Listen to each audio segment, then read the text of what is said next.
Германияга келүү максат эмес да. Бул Германияга келүү муктаждык. Жакшылап карасаң, ата-энеси аялдамада не күтүп турат?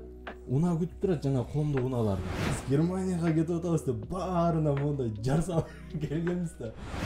Эгер биз ажырашып кетсек, ошолор жараштырганга келеби дедим.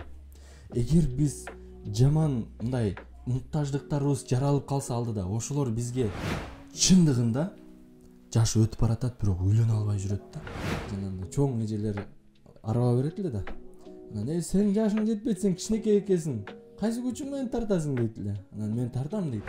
Бирөө тарбиялашы мүмкүн айбандай элечи баланы.